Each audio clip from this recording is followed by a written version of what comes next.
Welcome back to Film Snob HQ. The road to Doomsday continues. We are about halfway through the second phase of the MCU, the third era of Marvel films. We've looked at Iron Man 3, we've looked at Thor, we've looked at Amazing Spider-Man and the Wolverine. We're diving back to the MCU again now with arguably the best film in the franchise. Not just the best MCU film, maybe the best Marvel movie, and I would argue one of the top 5 best comic book films of all time. I am, of course, talking about Captain America, the Winter Soldier.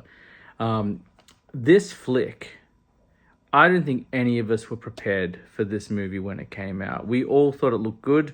We all liked First Avenger. I really liked it, as you know from my last video. But I don't think we really knew what to expect, especially in a post-Avengers film world. What were they going to do with this? And it's phenomenal. It's really good. I'm not, providing anything new to the conversation here. It's just so strong. This movie does for Marvel what The Dark Knight did for DC. It legitimizes the genre. It makes it more palatable. It goes beyond the comics and makes it a film that anyone can enjoy. If you like a good spy thriller, if you like a drama, if you like an action film, it doesn't matter that they're wearing costumes. You can have fun with this flick. The cast returns. We've got Chris Evans back as Captain America, Sebastian Stan back as Bucky, aka the Winter Soldier. Spoilers for a 10-year-old movie. Samuel L. Jackson back as Nick Fury.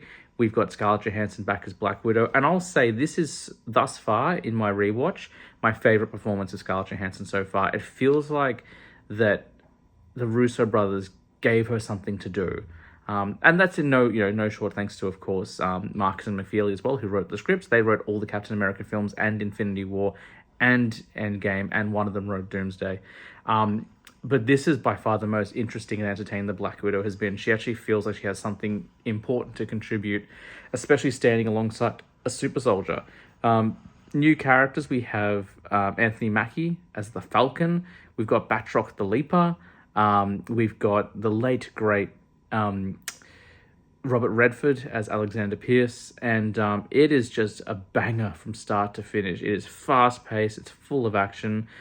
We've got, Frank Grillo as Crossbones as well. He's not Crossbones in this, he's just Brock Rumlow, I think his name is, but in the next film, he's Crossbones.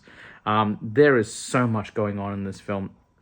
The action is incredible, it's grounded, it's heartbreaking, it's fun, it just does everything right.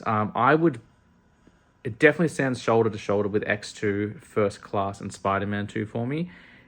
It might stand a bit above them. It's that good a movie. And simply because, just like The Dark Knight, I think it transcends the genre. You don't look at Spider-Man 2 and be like, that's not a comic book movie. Like, it's very much a comic book movie. Same with the X-Men films. But there's a sequence in this film, multiple sequences, where Captain America has to escape Hydra. There's the elevator scene, which everyone's familiar with, where he takes on like 12 guys at once and beats the crap out of them.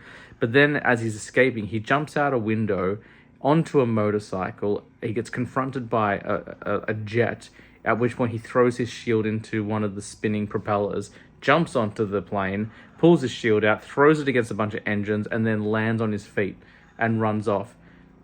That shouldn't be grounded and feel serious and real, but somehow they pull it off. It is just pure wonder from start to finish. What a great way to integrate Captain America into the modern world. I know he was in Avengers, but this feels like a direct continuation from First Avenger, just in the present day. I could go on and on how much I love it, but clearly I don't need to. In terms of new characters returning in Doomsday and Secret Wars, Falcon. We're not getting Anthony Mackie as Falcon. He'll be Captain America, if you have been following along with what's going on with his character in the most recent films. I would like to see Crossbones return. I know that he does, spoiler alert, die in Civil War. But in a multiverse, why not bring him back? He's a cool character.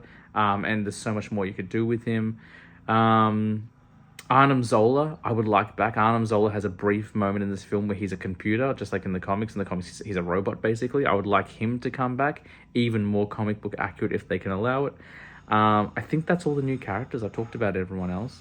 I guess the Winter Soldier, which, we're all, I think we've confirmed is coming back as well. It's excellent. It's just excellent. It's so watchable and so fun and so great. So that is it for this part. Thanks for watching. Next up is The Amazing Spider-Man 2, a film that a lot of people don't like, but I love. So I'll see you there.